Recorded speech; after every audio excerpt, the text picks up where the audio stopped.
کتاب با این قلم حالا کشور بسازه، از این سرای وحشت جای بهتر بسازه، جای بهتر بسازه. عزیز و مهربانی و چشمه محبت باغ وطن خود را بارور بسازه، با ثمر بسازه، با هم دیگر بسازه، وطن دارای گل را کمی خوشتر بسازه، کمی خوشتر بسازه.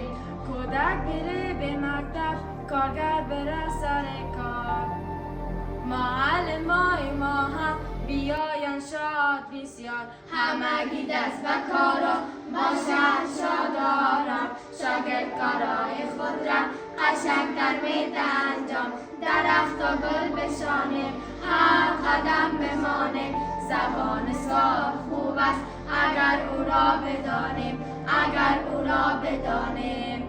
مهر و برادری را دهی وطن بیاریم، بر روی سبزه هایش مثل باران بباریم. اگر تفنگ گرفتن پدران و نیاکان، بر خانه خانه میشد از عکس و تیر باران، از عکس و تیر باران.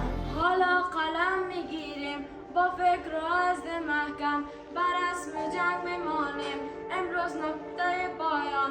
اگر آزادی خواهیم از قید و بند هر کس، با هم کلان شویم و بر جنگ ها بگیم بس، بر جنگ ها بگیم بس. با این کتاب با این قلم حالا کشور بسازیم، از این سرای وحشت جای بهتر بسازیم، جای بهتر بسازیم.